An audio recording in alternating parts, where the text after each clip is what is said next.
بسم اللہ الرحمن الرحیم۔ السلام علیکم دوستو، لاسٹ مومنٹ عمران سیریز کی قسط نمبر 6 میں آپ سب دوستوں کو خوش آمدید۔ سیریز کی طرف بڑھنے سے پہلے آپ سب دوستوں سے گزارش ہے کہ اردو صفحہ چینل کو لازمی سے سبسکرائب کر لیں اور بیل کو ضرور پریس کر دیں۔ شاگل پلاسن میں اپنے اس اڈے پر موجود تھا جسے وہ پہلے استعمال کرتا رہا تھا۔ وہ ایک کرسی پر بیٹھا ہوا تھا جبکہ سامنے رکھی ہوئی میز پر ایک ٹرانسمیٹر موجود تھا۔ شاگل ساگن سے یہاں پہنچا تھا اور پھر اس کی کال پر کافرستان کے دارالحکومت سے اس کے ایکشن شعبے کے 24 مسلح اور تربیت یافتہ افراد بھی یہاں پہنچ گئے تھے، اور شاگل نے ان کی ڈیوٹی پلاسن کے پہاڑی کے گرد اس انداز میں لگائی تھی کہ اگر عمران اور اس کے ساتھی پلاسن پہاڑی پر چڑھنے کے لیے وہاں پہنچیں تو ان کا خاتمہ کیا جا سکے۔ شاگل کو اس کال کی مدد سے جو گلشاہ نے اس کے کہنے پر ساگن کے تحریک آزادی کے خفیہ اڈے کے لیڈر کامران سے کی تھی، اسے معلوم ہو چکا تھا کہ عمران اور اس کے ساتھی کسی مقامی آدمی کی مدد سے پلاسن پہاڑی کی چوٹی پر واقعہ اڈے کی طرف جانے کا پروگرام بنا رہے ہیں، اور وہ مقامی آدمی جس کا نام بلال بتایا گیا تھا کسی ایسے خفیہ راستے کو جانتا ہے جس کی مدد سے وہ اس اڈے تک پہنچ سکتے ہیں۔ اس لیے شاگل نے یہ سارا پلان بنایا تھا، لیکن صبح سے لے کر اب شام ہونے کے قریب ہو گئی تھی، لیکن ابھی تک عمران اور اس کے ساتھیوں کے بارے میں کسی قسم کی کوئی اطلاع نہ ملی تھی۔ اس لیے وہ بے حد حیران تھا کہ اگر وہ پلاسن نہیں پہنچے تو پھر آخر وہ کہاں چلے گئے ہیں، جبکہ اور بھی کسی طرف سے ان کے بارے میں کوئی اطلاع موصول نہ ہو رہی تھی۔ دوپہر کو شاگل ایک بھرپور نیند لے بھی چکا تھا، لیکن اب اس کے صبر کا پیمانہ واقعی آہستہ آہستہ لبریز ہوتا جا رہا تھا۔ چنانچہ کچھ دیر بعد اس نے ٹرانسمیٹر کی طرف ہاتھ بڑھایا ہی تھا کہ اچانک اسی وقت ٹرانسمیٹر سے کال آنا شروع ہو گئی، اور شاگل نے چونک کر ٹرانسمیٹر کا بٹن آن کر دیا۔ Hello hello Ashok calling over. دوسری طرف سے اس کے ایکشن شعبے کے انچارج اشوک کی آواز سنائی دی۔ یس Shagal attending you over. Shagal نے انتہائی گسیلے لہجے میں کہا، باس وحشائی ایجنٹ تو یہاں دور دور تک موجود نہیں ہیں، لیکن ابھی مجھے ایک حیرت انگیز اطلاع ملی ہے کہ پلاسن کے ساتھ واقع دوسری پہاڑی کے ایک غار میں ایسے شواہد موجود ہیں جن سے پتہ چلتا ہے کہ یہاں کچھ لوگ کافی دیر تک رکے رہے ہیں۔ اوور۔ اشوک نے کہا، وہاں وہ لوگ کیا کرنے جا سکتے ہیں؟ نان سینس، وہاں مقامی لوگ رہتے ہوں گے۔ میں نے تمہیں پلاسن پہاڑی کے بارے میں حکم دیا تھا یا کسی اور پہاڑی کے بارے میں؟ پہاڑیاں تو ہر طرف موجود ہیں۔ اوور۔ شاگل نے انتہائی گسیلے لہجے میں کہا، باس یہ دونوں پہاڑیاں نیچے سے تو الگ الگ ہیں اور ایک دوسرے سے کافی فاصلے پر ہیں، لیکن اوپر جا کر یہ دوسری پہاڑی پلاسن پہاڑی سے مل جاتی ہے۔ اس لیے ہو سکتا ہے کہ یہ خفیہ راستہ پلاسن کی بجائے اس دوسری پہاڑی سے اوپر جاتا ہو، اور پھر اوپر جا کر یہ راستہ پلاسن پہاڑی میں منتقل ہو جاتا ہو۔ اوور۔ اشوک نے کہا تو شاگل بے اختیار چونک پڑا۔ اوہو، یہ بات واقعی ہو سکتی ہے، اس لیے تو وہ تمہیں دکھائی نہیں دے رہے۔ تم کسی آدمی کو جیپ دے کر بھیجو، میں خود وہاں کا جائزہ لینا چاہتا ہوں۔ اوور۔ شاگل نے اس بار اشتیاق بھرے لہجے میں کہا، کیونکہ اشوک کی بات اس کی سمجھ میں بھی آ گئی تھی۔ یس باس، میں کرشن کو بھیج رہا ہوں۔ اوور۔ اشوک نے جواب دیتے ہوئے کہا، تم نے اونچی پہاڑیوں کی چوٹیوں پر آدمی بٹھائے ہوئے ہیں یا نہیں جو پلاسن پہاڑی کو چیک کر سکیں؟ اور شاگل نے کہا، یس باس، 8 افراد مختلف پہاڑیوں کی چوٹی پر موجود ہیں اور وہاں طاقتور دوربینوں سے مسلسل پلاسن پہاڑی کو چیک کر رہے ہیں۔ اوور۔ اشوک نے کہا، اوکے بھیج دو کرشن کو، اوور اینڈ آل۔ شاگل نے کہا، اور اس کے ساتھ ہی اس نے ٹرانسمیٹر آف کر دیا، لیکن چند لمحوں بعد ٹرانسمیٹر سے دوبارہ کال آنا شروع ہو گئی تو اس نے جلدی سے ہاتھ بڑھا کر ایک بار پھر ٹرانسمیٹر آن کر دیا۔ Hello hello military secretary to president calling over. دوسری طرف سے باہری آواز سنائی دی تو شاگل بے اختیار اچھل پڑا۔ Yes Shagal attending you, chief of Kafiristan secret service over. Shagal نے بھی پورے رب و دوب سے بھرپور لہجے میں کہا، پریزیڈنٹ صاحب سے بات کیجیے۔ اوور۔ دوسری طرف سے کہا گیا، یس سر شاگل بول رہا ہوں۔ اوور۔ شاگل کا لہجہ اس بار بے حد مؤدبانہ ہو گیا۔ وحشائی ایجنٹوں کے بارے میں اب تک کوئی رپورٹ مجھ تک نہیں پہنچی، وجہ؟ اوور۔ صدر نے باوقار لہجے میں کہا تو شاگل نے پوری تفصیل سے اب تک کے تمام واقعات بتا دیے۔ یہ تو بری خبر ہے کہ یہ خطرناک لوگ نہ صرف ابھی تک زندہ ہیں بلکہ اب انہوں نے پلاسن پہاڑی کے اڈے تک کا کوئی خفیہ راستہ بھی ڈھونڈ لیا ہے۔ اوور۔ صدر کے لہجے میں گہری تشویش تھی، جناب پہاڑی بے حد بلند ہے، اس لیے وہ لاکھ سر پھٹکیں اول تو اوپر تک پہنچ ہی نہیں سکتے، اور اگر پہنچ بھی جائیں تو ظاہر ہے وہاں کی خوفناک سردی میں ان کا خاتمہ ہو جائے گا اور پھر میرے آدمی یہاں چوکنا حالت میں موجود ہیں، ہم ان کے اوپر جانے سے پہلے ہی ان کا شکار کر لیں گے۔ اوور، شاغل نے مودبانہ لہجے میں جواب دیتے ہوئے کہا۔ بہرحال اب اس لیے حکومت مطمئن ہے کہ اڈے کے سائنسدانوں نے اطلاع دی ہے کہ وہ اس مشین سے معلومات حاصل کرنے کے قریب پہنچ گئے ہیں، اور امید ہے کہ آئندہ چند گھنٹوں میں ایسا ہو جائے گا۔ اس کے باوجود تمہیں اور تمہارے آدمیوں کو ہر حالت میں چوکنا رہنا ہوگا۔ اوور، صدر نے کہا۔ یس سر، اوور، شاغل نے جواب دیا، اور پھر دوسری طرف سے اوور اینڈ آل کے الفاظ سن کر اس نے ٹرانسمیٹر آف کر دیا اور پھر کمرے سے نکل کر وہ چھوٹے سے سین سے گزر کر احاطے کے برونی دروازے پر پہنچ گیا۔ چند لمحوں بعد ایک جیپ اس کے قریب آ کر رکی تو شاغل اچھل کر جیپ کی سائیڈ سیٹ پر بیٹھ گیا۔ چلو، اس نے ڈرائیور سے مخاطب ہو کر کہا، اور ڈرائیور نے صرف اسبات میں سر ہلایا اور ایک جھٹکے سے جیپ آگے بڑھا دی۔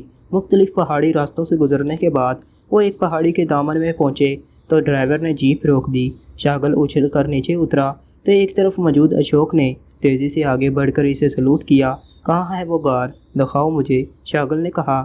یس سر، آئیے سر، اشوک نے کہا، اور پھر اس کی رہنمائی میں شاغل ایک پہاڑی غار میں پہنچا تو وہ یہ دیکھ کر چونک پڑا کہ وہاں واقعی ایسے شواہد موجود تھے کہ جیسے یہاں کچھ لوگ کافی دیر تک موجود رہے ہوں۔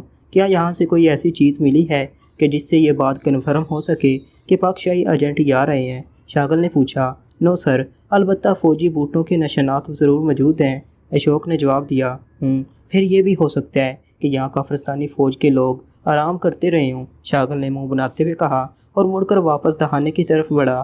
لیکن پھر جیسے ہی وہ باہر آیا اس کی نظریں ایک طرف چٹان پر پڑیں تو وہ بے اختیار اچھل پڑا اور تیزی سے اس چٹان کی طرف بڑھتا چلا گیا۔ اشوک اس کے پیچھے تھا۔ دو آدمی یہاں بھی موجود رہے ہیں۔ یہ رومال، شاغل نے کہا، اور اس کے ساتھ ہی اس نے جھک کر نیچے پڑا ہوا ایک رومال اٹھا لیا۔ سفید رنگ کا چھوٹا سا مگر عام سا رومال تھا۔ شاغل اسے کچھ دیر تک اس انداز میں دیکھتا رہا جیسے یہ رومال ابھی تک کسی سکرین میں بدل جائے گا اور پھر اس سکرین پر اسے تمام مناظر نظر آنے لگ جائیں گے۔ لیکن دوسرے لمحے وہ یہ دیکھ کر چونک پڑا کہ رومال کے کونے میں ایک چھوٹا سا سٹیکر لگا ہوا تھا۔ اس نے سٹیکر کو غور سے دیکھا اور دوسرے لمحے وہ اچھل پڑا۔ یہاں عمران اور اس کے ساتھی رہے ہیں۔ شاغل نے چیختے ہوئے کہا۔ وہ کیسے جناب؟ اشوک نے حیران ہو کر پوچھا۔ یہ دیکھو یہ سٹیکر، اس پر فرم کا نام لکھا ہوا ہے اور نیچے میڈ ان پاکشیا بھی درج ہے۔ شاغل نے اس طرح فخریہ انداز میں رومال اشوک کی طرف بڑھا دیا جیسے اس کی اس تحقیقات پر یقیناً اسے ڈاکٹریٹ کی ڈگری مل جائے گی۔ یس سر، واقعی سر، آپ کی ذہانت اور دور بینی کا جواب نہیں، اشوک نے خوشامدانہ لہجے میں کہا۔ گڈ شو، اس کا مطلب ہے کہ تم اچھے آدمی ہو۔ ویری گڈ، تم نے اس غار کو دریافت کیا ہے اور تمہاری بات درست ہے۔ عمران اور اس کے ساتھی یقیناً کسی خفیہ راستے سے اوپر گئے ہیں، اس راستے کو تلاش کرو، شاغل نے کہا۔ جناب، تلاش کرنے کی کیا ضرورت ہے؟ بہرحال یہ راستہ پہاڑی کے باہر ہی ہوگا، اندر تو نہیں ہو سکتا۔ ہم انہیں چیک کر رہے ہیں اور جیسے ہی وہ نظر آئیں گے دور مار گنوں کی مدد سے ان کا خاتمہ کر دیا جائے گا، اشوک نے جان چھڑانے کے سے انداز میں کہا۔ لیکن اب تک تمہارے آدمیوں کو وہ نظر نہیں آئے، کیوں؟ شاغل نے کہا۔ ابھی تک ہم کنفرم نہیں تھے سر کہ یہ واقعی وہی لوگ ہیں، اب ہم کنفرم ہو چکے ہیں، اس لیے میرا خیال ہے کہ ہم جیب ہول پر اڈا بنا لیں، وہاں سے برفانی حصے تک زیادہ آسانی سے چیکنگ کی جا سکتی ہے، اشوک نے کہا۔ ٹھیک ہے چلو، کہاں ہے یہ جیب ہول؟ شاغل نے بھی اس کی تائید کرتے ہوئے کہا۔ میں انتظامات کراتا ہوں تاکہ آپ کے شایان شان انتظام ہو سکے، اشوک نے خوشامدانہ لہجے میں کہا۔ چونکہ وہ شاغل کی فطرت سے واقف تھا اس لیے اسے معلوم تھا کہ اسے کس انداز میں ڈیل کیا جا سکتا ہے۔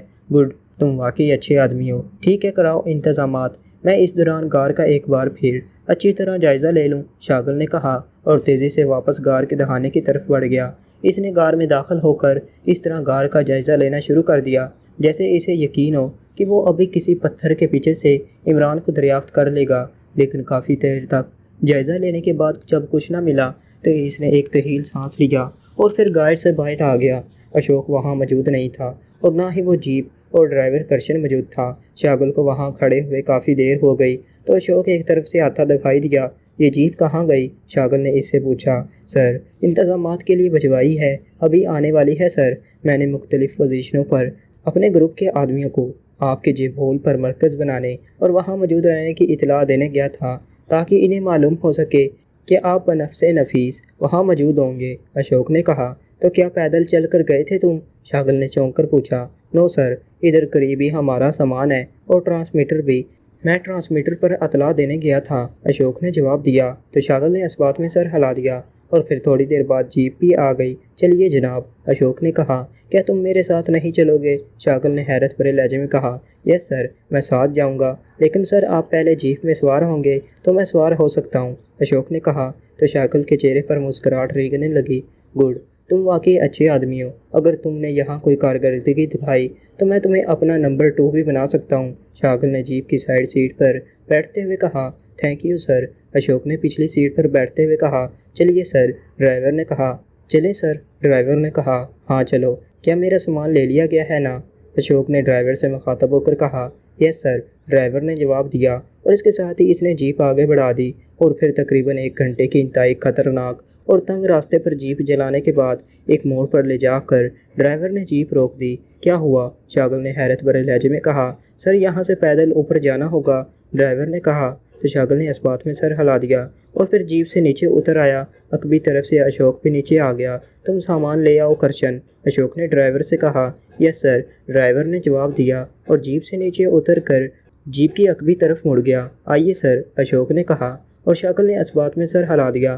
پھر تقریباً 150-200 فٹ چڑھائی چڑھنے کے بعد وہ ایک اور جگہ پہنچ گئے۔ یہاں باقاعدہ ایک ٹینٹ نصب تھا اور وہاں 2 آدمی موجود تھے۔ انہوں نے شاغل کو سلام کیا تو شاغل نے اس بات میں سر ہلا دیا۔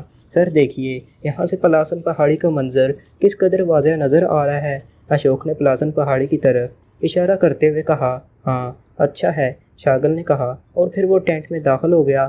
وہاں موجود آدمی نے کرسیاں سیدھی کی تو شاغل ایک کرسی پر بیٹھ گیا۔ تم اب چیکنگ شروع کر دو، ٹرانسمیٹر کہاں ہے، شاغل نے کہا۔ تو اشوک نے ایک طرف رکھا ہوا ٹرانسمیٹر اٹھا کر میز پر رکھ دیا اور پھر اشوک باہر نکل گیا۔ تم بھی جاؤ، میں کچھ دیر آرام کرنا چاہتا ہوں، شاغل نے وہاں موجود ایک آدمی سے کہا۔ سر، آپ کے آرام کرنے کے لیے ٹینٹ کے عقبی حصے میں فولڈنگ بیڈ موجود ہے، اس آدمی نے جواب دیا۔ تو شاغل بے اختیار چونک پڑا۔ او گڈ، یہ اشوک واقعی بہت سمجھدار آدمی ہے، کہاں ہے بیڈ، شاغل نے اٹھتے ہوئے کہا۔ ادھر سر، آئیے سر، اس آدمی نے کہا اور آگے بڑھ گیا۔ شاغل اس کے پیچھے تھا اور پھر وہ ٹینٹ کے ایک علیحدہ حصے میں پہنچ گیا۔ وہاں واقعی لوہے کا ایک فولڈنگ بیڈ موجود تھا۔ گڈ، اب تم جا سکتے ہو، کوئی خاص بات ہو تو مجھے اطلاع دے دینا، شاغل نے کہا۔ یس سر، اس آدمی نے جواب دیا اور تیزی سے واپس مڑ گیا۔ سنو، اچانک شاغل نے کہا۔ یس سر، اس آدمی نے مڑتے ہوئے کہا۔ کیا نام ہے تمہارا، شاغل نے پوچھا۔ موہن سر، نوجوان نے جواب دیتے ہوئے کہا۔ ٹھیک ہے جاؤ، شاغل نے کہا۔ تو موہن مڑ کر واپس چلا گیا تو شاغل بیڈ پر لیٹ گیا اور چونکہ چڑھائی چڑھنے کی وجہ سے وہ تھک گیا تھا اس لیے لیٹتے ہی اسے نیند آ گئی، لیکن پھر اچانک کسی نے اسے جھنجھوڑ دیا تو وہ ہڑبڑا کر اٹھ کھڑا ہوا اور آنکھیں کھلتے ہی اسے موہن نظر آیا۔ سر جلدی آئیے، ایجنٹ چیک ہو گئے ہیں، موہن نے کہا۔ تو شاغل بے اختیار اچھل کر کھڑا ہوا اور پھر تیزی سے دوڑتا ہوا ٹینٹ سے باہر آیا۔ یہاں اشوک نائٹ ٹیلیسکوپ آنکھوں سے لگائے کھڑا نظر آ رہا تھا۔ سر وہ دیکھیے، وہ پکشائی ایجنٹ، وہ دیکھیں جہاں دونوں پہاڑیاں مل رہی ہیں وہاں، اشوک نے دوربین شاغل کی طرف بڑھاتے ہوئے کہا۔ تو شاغل نے جلدی سے دوربین اس سے لے کر آنکھوں سے لگائی اور پھر چند لمحے بعد ہی اسے دور پہاڑی پر سائے سے نظر آنے لگ گئے اور زیادہ طاقتور کرنے والا بٹن گھمایا تو یہ سائے بڑے ہوتے چلے گئے۔ او ہاں، یہ عمران اور اس کے ساتھی ہیں، لیکن انہوں نے کافرستانی فوج کی یونیفارم پہنی ہوئی ہے، یہ کہاں سے آئے ہیں اور کیسے اتنی بلندی پر پہنچ گئے ہیں، یہ پہلے کیوں نہیں چیک کیے گئے، شاغل نے چیختے ہوئے لہجے میں کہا۔ سر یہ پہاڑی کی اندرونی طرف سے باہر آئے ہیں، یہ شاید اندرونی طرف سے کسی قدرتی کریک کے ذریعے یہاں تک پہنچے ہیں۔ اچانک پہاڑی کا وہ حصہ ٹوٹ گیا اور پھر ایک ایک کر کے یہ باہر نکل آئے، اشوک نے رپورٹ دیتے ہوئے کہا۔ او، ان پر فائر کھول دو، ختم کر دو انہیں، شاغل نے چیختے ہوئے کہا۔ نہیں سر، فاصلہ بہت زیادہ ہے، وہاں تک گن کی رینج ہی نہیں پہنچ سکتی، وہاں تک گن کی رینج ہی نہیں ہے، اشوک نے کہا۔ ہیلی کاپٹر کال کرو، جلدی کرو، شاغل نے چیختے ہوئے کہا۔ یس سر، اشوک نے کہا اور تیزی سے بھاگتا ہوا ٹینٹ کے اندرونی حصے کی طرف بڑھ گیا۔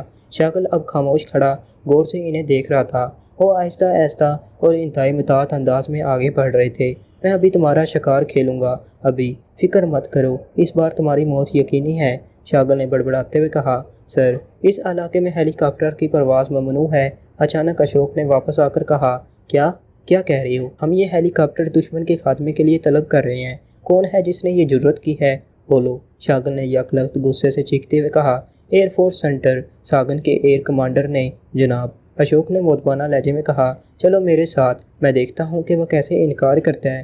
نان سینس، شاغل نے چیختے ہوئے کہا، اور پھر تیزی سے واپس مڑ کر خیمے کی طرف بڑھ گیا۔ اشوک مودبانہ انداز میں اس کے پیچھے تھا، لیکن اس سے پہلے کہ وہ خیمے میں داخل ہوتے انہیں دور سے دھماکے کی آواز سنائی دی تو وہ دونوں ہی تیزی سے مڑے، اور شاغل نے گلے میں ڈالی ہوئی طاقتور نائٹ ٹیلیسکوپ آنکھوں سے لگائی، اور پھر چند لمحوں بعد جب اس جگہ پر اس کی نظریں جم گئی جہاں عمران اور اس کے ساتھی موجود تھے تو وہ یہ دیکھ کر حیران رہ گیا کہ وہاں پہاڑی کی اندرونی دیوار میں ایک بڑا سا سوراخ نظر آنے لگ گیا تھا، اور عمران اور اس کے ساتھی اب اس سوراخ کی طرف بڑھ رہے تھے، اور پھر اس کے دیکھتے ہی دیکھتے ایک ایک کر کے وہ اس سوراخ میں داخل ہو کر نظروں سے غائب ہو گئے۔ ہو ویری بیڈ، یہ تو پوری پہاڑی کو اڑا رہے ہیں، شاغل نے انتہائی حیرت بھرے انداز میں بڑبڑاتے ہوئے کہا۔ پوری پہاڑی کو؟ وہ کیسے سر؟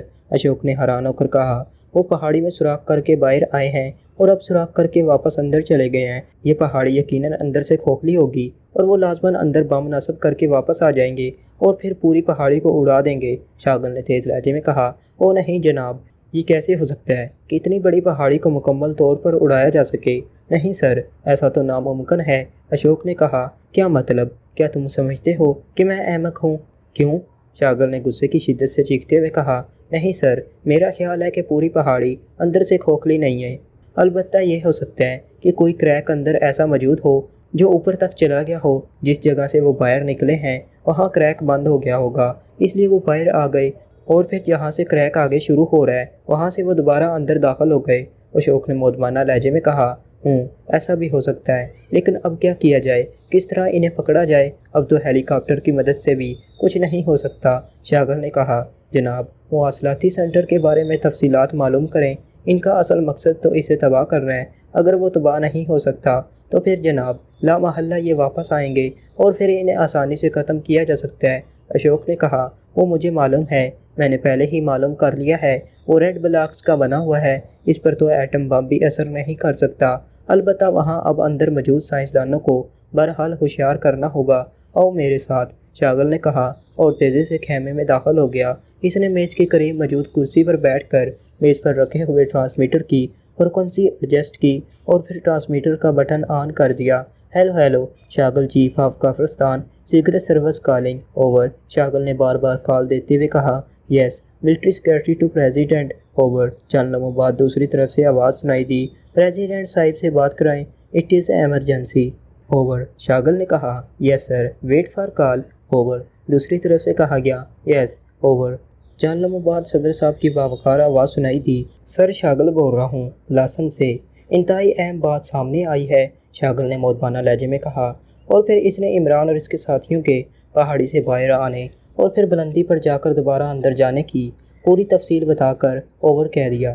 ویری بیڈ، اس کا مطلب ہے کہ باوجود ہماری کوششوں کے وہ پلاسن اڈے تک پہنچنے کی کامیاب کوشش کر رہے ہیں، اوور، صدر نے کہا۔ لیکن سر، اڈا تو ریڈ بلاکس کا بنا ہوا ہے اور بند ہے، وہ اسے نہ تو توڑ سکیں گے اور نہ ہی اس میں اندر داخل ہو سکیں گے، البتہ اب انہیں اڈے کے اندر سے مار کر کے ختم کیا جا سکتا ہے، اس لیے اگر آپ اڈے کے سیکیورٹی انچارج کی فریکوئنسی عنایت کر دیں اور انہیں ہدایت کر دیں کہ وہ مجھ سے رابطہ کریں تو اندر سے وہ اور باہر سے ہم مل کر ان کا یقینی خاتمہ کر دیں گے، اس طرح وہ دونوں طرف سے پھنس جائیں گے اور ان کے پاس زندہ رہنے کا کوئی چانس نہ رہے گا، اوور، شاغل نے کہا۔ آپ کی بات درست ہے، یہ واقعی بہترین تجویز ہے، آپ فوج سے بھی مدد حاصل کر سکتے ہیں، فریکوئنسی ملٹری سیکرٹری آپ کو بتا دے گا اور باقی تفصیل بھی، آپ 10 منٹ بعد ملٹری سیکرٹری کو کال کر سکتے ہیں، اوور اینڈ آل، دوسری طرف سے کہا گیا، اور اس کے ساتھ ہی رابطہ ختم ہو گیا تو شاغل نے ہاتھ بڑھا کر ٹرانسمیٹر آف کیا اور پھر کلائی پر بندھی ہوئی گھڑی دیکھ کر اس نے ہاتھ سیدھا کر لیا اور پھر 10 منٹ کے انتظار کے بعد اس نے دوبارہ ٹرانسمیٹر آن کیا، فریکوئنسی پہلے سے ہی اس پر ایڈجسٹ تھی، ٹرانسمیٹر آن ہوتے ہی اس نے بار بار کال دینا شروع کر دی، military secretary to president attending you sir, over, چند لمحوں بعد ملٹری سیکرٹری کی آواز سنائی دی، صدر صاحب نے آپ کو ہدایات دے دی ہیں، اوور، شاغل نے کہا۔ یس سر، اڈے کے سیکیورٹی انچارج کرنل شرما کو بھی آپ سے رابطے اور تعاون کے بارے میں حکم دے دیا گیا ہے اور ساگن ایئر بیس کے ایئر کمانڈر سیٹھی کو بھی آپ کی ہدایات دے دی گئی ہیں کہ وہ آپ سے مکمل تعاون کریں، آپ اڈے کی مخصوص فریکوئنسی نوٹ کر لیں، اوور، ملٹری سیکرٹری نے کہا، اور اس کے ساتھ ہی اس نے فریکوئنسی بتا دی، اوکے، اوور، شاغل نے کہا۔ صدر صاحب نے حکم دیا ہے کہ ہر اہم واقعے کے بارے میں آپ انہیں ساتھ ساتھ رپورٹ دیں گے۔ اور ملٹری سیکریٹری نے کہا ٹھیک ہے، صدر صاحب کے حکم کی تعمیل ہوگی، اوور اینڈ آل، شاغل نے کہا، اور اس کے ساتھ ہی اس نے ٹرانسمیٹر آف کر کے اس پر وہ فریکوینسی ایڈجسٹ کرنا شروع کر دی جو ملٹری سیکریٹری نے بتائی تھی، اور پھر اس نے ٹرانسمیٹر آن کر دیا۔ Hello hello Shaghal, chief of Kafiristan secret service calling, Sharma, over. Shaghal نے بڑے باروب لہجے میں بار بار کال دیتے ہوئے کہا yes colonel Sharma, security incharge, پلاسن سینٹر اٹینڈنگ یو، اوور۔ چند لمحوں بعد ایک بھاری مردانہ آواز سنائی دی، کرنل شرما، پاکشائی ایجنٹ پہاڑی کی اندرونی طرف سے کسی کریک کے ذریعے اڈے کی طرف بڑھ رہے ہیں، کیا آپ اس کریک کے بارے میں جانتے ہیں؟ اوور۔ شاغل نے کہا ہاں جناب، ایک قدرتی راستہ اڈے تک پہنچ کر اور پھر ایک سائڈ سے ہو کر اوپر چوٹی تک جاتا ہے، لیکن ہمارے اڈے کو وہ کسی طرح بھی نقصان نہیں پہنچا سکتے کیونکہ ہمارا اڈا ریڈ بلاک سے بنا ہوا ہے اور اس کا کوئی خفیہ راستہ نہیں ہے، اس لیے چاہے وہ کچھ بھی کر لیں وہ اڈے کے خلاف کچھ نہیں کر سکتے۔ اوور۔ کرنل شرما نے کہا وہ پہلے کسی بم کی مدد سے پہاڑی کی بیرونی سائڈ توڑ کر باہر نکلے اور پھر آگے بڑھ کر انہوں نے پھر پہاڑی کی سائڈ توڑ کر وہ اندر گئے۔ اس کا مطلب ہے کہ ان کے پاس انتہائی طاقتور بم موجود ہیں، اس لیے یہ بھی تو ہو سکتا ہے کہ وہ اڈے کے قریب سے پہاڑی کی سائڈ دیوار توڑ کر باہر آ جائیں اور پھر اڈے کے مین دروازے کو توڑ کر اندر داخل ہو جائیں۔ اوور۔ شاغل نے کہا جناب، ایسا ہونا ناممکن ہے، اڈے کے باہر برف کی تہیں اور پھر خوفناک برفانی طوفان ہے، باہر کوئی انسان ایک لمحے کے لیے بھی زندہ نہیں رہ سکتا۔ MV3 ہیلی کاپٹر ہی صرف اڈے کے اندر جا سکتا ہے کیونکہ اس میں خصوصی انتظامات ہوتے ہیں، اور پھر اس ہیلی کاپٹر کو براہ راست اڈے کے اندر اتارا جاتا ہے اور پھر اڈا بند کر کے ہیڈنگ کو بڑھا کر اور کنٹرول کر کے ہیلی کاپٹر سے آدمی باہر آ سکتا ہے۔ اور دوسری بات یہ کہ فرض کیا کہ وہ کسی طرح باہر آ بھی جائیں تو دروازے کے سامنے خصوصی انتظامات ہیں، وہاں برف کی تہہ کے نیچے گرائیاں ہیں، اس برف کو اڈے کے اندر سے صرف ایک بٹن دبا کر توڑا جا سکتا ہے، اور پھر وہاں چاہے پوری فوج ہی کیوں نہ موجود ہو اسے ان گرائیوں میں گرایا جا سکتا ہے جہاں سے وہ کسی صورت بھی زندہ نہیں نکل سکتے۔ اس لیے آپ قطعی بے فکر رہیں، وہ خود ہی ٹکرے مار کر واپس چلے جائیں گے، نیچے آپ ان سے آسانی سے نبڑ سکتے ہیں۔ اوور۔ کرنل شرما نے تفصیل بتاتے ہوئے کہا اور پھر ہم ان کا شکار کھیلیں گے۔ ٹھیک ہے، اب میں مطمئن ہوں، لیکن اگر یہ لوگ باہر اور آپ انہیں گرائیوں میں گرا دیں تو آپ نے فوری رپورٹ مجھے دینی ہے تاکہ میں ان کی یقینی موت کے انتظامات کر سکوں اور صدر صاحب کو رپورٹ دے سکوں، یہ ان کا حکم ہے، اور اس کے ساتھ ہی آپ کو انتہائی چوکنا رہنا ہے، آپ انہیں عام لوگ نہ سمجھیں۔ اوور۔ شاغل نے مطمئن لہجے میں کہا یس سر، میں سمجھتا ہوں سر، جو لوگ پیدل اتنی بلندی پر جا سکتے ہیں وہ واقعی عام لوگ نہیں ہو سکتے، لیکن آپ بے فکر رہیں، ہم ہوشیار رہیں گے اور آپ کو فوری رپورٹ بھی دیں گے۔ اوور۔ دوسری طرف سے کرنل شرما نے جواب دیتے ہوئے کہا ان گرائیوں میں سے کیا ان کی لاشیں نکالی جا سکتی ہیں؟ اوور۔ شاغل نے اچانک ایک خیال کے تحت پوچھا کیا لاشیں نکالنا ضروری ہے؟ اوور۔ کرنل شرما نے کہا ہاں، صدر صاحب کو ان کی لاشیں دیکھے بغیر کسی بات پر یقین نہیں آئے گا، اس لیے ان کی لاشیں ہر صورت میں صدر صاحب کے سامنے پیش کرنا ہوں گی۔ اوور۔ شاغل نے کہا اس کے لیے ہمیں ایک خصوصی راستہ اوپن کرنا ہوگا۔ ٹھیک ہے، میں آپ کو اطلاع کر دوں گا، اور پھر جب آپ وہاں پہنچیں گے میں یہ خصوصی راستہ اوپن کر دوں گا اور آپ ان کی لاشیں وہاں سے اٹھا لیں گے۔ اوور۔ کرنل شرما نے کہا لیکن وہاں تک ہم پہنچیں گے کیسے؟ اوور۔ شاغل نے کہا اس راستے سے آپ پیدل بھی جا سکتے ہیں۔ اوور۔ کرنل نے کہا اوکے، میں آپ کی کال کا منتظر رہوں گا، کوئی بھی مسئلہ ہو تو مجھے فوری اطلاع دینی ہے۔ اوور۔ شاغل نے کہا ٹھیک ہے جناب، حکم کی تعمیل ہوگی۔ اوور۔ کرنل شرما نے کہا ویسے جو اصل مشن ہے کب تک مکمل ہو جائے گا؟ اوور۔ شاغل نے کہا ہم قریب پہنچنے والے ہیں، زیادہ سے زیادہ چند گھنٹوں میں مسئلہ حل ہو جائے گا۔ اوور۔ کرنل شرما نے جواب دیتے ہوئے کہا اوکے، اوور اینڈ آل، شاغل نے مطمئن لہجے میں کہا، اور اس کے ساتھ ہی اس نے ٹرانسمیٹر آف کر دیا۔ اشوک، تم اپنے تمام آدمیوں کو پلاسن اور ساتھ والی پہاڑی کے گرد پھیلا دو، اب مجھے اطمینان ہو گیا ہے کہ یہ چاہے کچھ بھی کیوں نہ کر لیں وہ اڈے میں داخل نہیں ہو سکتے اور انہیں بہرحال واپس ضرور آنا پڑے گا، اور پھر ہم ان کا شکار کھیلیں گے۔ شاغل نے پاس کھڑے اشوک سے مخاطب ہو کر کہا یس سر۔ اشوک نے جواب دیا میں دوبارہ آرام کرنے جا رہا ہوں، ایک آدمی کی یہاں ڈیوٹی لگا دو، اگر کال آئے تو وہ مجھے بتا دے گا۔ شاغل نے اٹھتے ہوئے کہا یس سر۔ اشوک نے مؤدبانہ لہجے میں کہا، اور شاغل کرسی سے اٹھا اور اندرونی حصے کی طرف بڑھ گیا۔ ایک بار تو اس کو خیال آیا کہ وہ واپس اپنے اڈے پر چلا جائے، لیکن پھر اس نے ارادہ بدل دیا کیونکہ کال آنے پر فوری طور پر اس کا یہاں واپس پہنچنا مشکل ہوتا، اور اگر اس کے فوری نہ پہنچنے کی وجہ سے کوئی گڑبڑ ہو گئی تو صدر صاحب بھی اس کے خلاف کورٹ مارشل کا حکم دے سکتے ہیں۔ اس لیے اس نے وہیں وقت گزارنے کا فیصلہ کر لیا۔ بستر پر لیٹ کر وہ کافی دیر تک عمران اور اس کے ساتھیوں کے بارے میں سوچتا رہا، لیکن پھر اسے نیند آ گئی۔ نہ جانے وہ کتنی دیر سوتا رہا کہ اس کے کانوں میں مون کی آواز پڑی تو اس کی آنکھیں کھل گئیں۔ کیا بات ہے؟ اس نے آنکھیں کھولتے ہی ساتھ کھڑے مون کو دیکھتے ہوئے کہا، ٹرانسمیٹر کال آئی ہے جناب، مون نے معتبانہ لہجے میں کہا تو شاغل ایک جھٹکے سے اٹھا اور دوڑتا ہوا برونی دروازے کی طرف بڑھ گیا۔ ٹرانسمیٹر سے کال آ رہی تھی۔ شاغل نے جلدی سے کرسی پر بیٹھ کر ٹرانسمیٹر آن کر دیا۔ Hello hello, colonel Sharma calling, over. Colonel Sharma کی آواز سنائی دی۔ Yes Shaghal, chief of Kafiristan secret service attending you, over. Shaghal نے اپنی عادت کے مطابق باقاعدہ اپنا عہدہ بتاتے ہوئے کہا، سر، پاکشاہی ایجنٹ اس خوفناک سردی میں نہ جانے کس طرح اڈے کے سامنے پہنچ گئے، حالانکہ وہ کافرستانی فوج کی عام سی یونیفارم میں تھے، لیکن اس کے باوجود آپ کی کال کی وجہ سے ہم ہوشیار تھے اور میں نے انہیں نیچے گہرائی میں گرا دیا ہے اور اب تک وہ لاشوں میں تبدیل ہو چکے ہوں گے۔ آپ نے حکم دیا تھا کہ آپ کو فوری اطلاع دی جائے، اس لیے میں آپ کو کال کر رہا ہوں، اوور۔ دوسری طرف سے کرنل شرما نے کہا، ویری گڈ کرنل شرما، یہ تو آپ نے بہت بڑا کارنامہ سر انجام دیا ہے، لیکن یہاں تو گہری رات ہو گئی ہے، اب رات کو کیسے گہرائیوں سے ان کی لاشیں نکالی جائیں گی، اوور۔ شاغل نے باہر اندھیرے کو دیکھتے ہوئے کہا، یس سر، رات کو تو اس راستے پر آپ کا اور آپ کے ساتھیوں کا گزرنا مشکل ہے، اس لیے اب صبح کو ہی ان کی لاشیں نکالی جا سکتی ہیں، اوور۔ کرنل شرما نے جواب دیتے ہوئے کہا، او نہیں، یہ انتہائی رسک ہے، یہ لوگ حد درجہ خطرناک ہیں، ضروری نہیں کہ یہ گہرائیوں میں گر کر واقعی لاشوں میں تبدیل ہو چکے ہوں، اگر یہ زندہ رہ گئے تو صبح تک لا محلہ یہ سنبھل چکے ہوں گے، اس لیے میں یہ آپریشن فوری طور پر کرنا چاہتا ہوں تاکہ اگر یہ زندہ ہیں تو میں ان کا خاتمہ کر سکوں، اوور۔ شاغل نے کہا، نو سر، آپ رات کے وقت ان گہری گہرائیوں میں کسی صورت پہ نہیں اتر سکتے، آپ کو ہر صورت صبح کا انتظار کرنا ہوگا کیونکہ مجھے خود آپ کے ہمراہ جانا ہوگا، ورنہ آپ لوگ راستہ اوپن ہونے کے باوجود دن کو بھی وہاں تک نہیں پہنچ سکتے، اوور۔ کرنل شرما نے جواب دیتے ہوئے کہا، کیا ایسا ممکن ہے کہ یہ لوگ ان گہرائیوں میں گرنے کے باوجود زندہ رہ جائیں، اوور۔ شاغل نے ذہن میں موجود خدشے کو سامنے رکھتے ہوئے کہا، نو سر، یہ گہرائیاں پتھریلی ہیں، اس لیے ان میں گرنے کے بعد تو شاید انسانی لاشیں بھی سلامت نہ رہ سکیں، اوور۔ دوسری طرف سے کہا گیا، ان گہرائیوں کی چوڑائی کتنی ہے، اوور۔ شاغل نے وکیلوں کے انداز میں باقاعدہ جرح کرتے ہوئے کہا، چوڑائی تو کافی ہے لیکن جناب یہ سب پتھریلی ہیں، اوور۔ کرنل شرما نے اس بار قدرے اکتائے ہوئے لہجے میں جواب دیتے ہوئے کہا، ان گہرائیوں کی تہہ میں کیا ہے، پانی یا برف وغیرہ تو نہیں ہے، اوور۔ شاغل نے ایک اور سوال کرتے ہوئے کہا، مجھے معلوم نہیں جناب، کیونکہ میں خود کبھی ان کی تہہ میں نہیں اترا، اوور۔ کرنل شرما نے جواب دیا، تو پھر تمہیں ان گہرائیوں کے بارے میں تفصیلات کا کیسے علم ہے، اوور۔ شاغل نے چونک کر پوچھا، جناب، میرے پاس باقاعدہ نقشہ ہے جس میں یہ گہرائیاں دکھائی گئی ہیں اور ان کے بارے میں تفصیلات بھی موجود ہیں، اوور۔ کرنل شرما نے جواب دیتے ہوئے کہا، اوکے، اگر آپ بازید ہیں تو صبح کو ہی صحیح،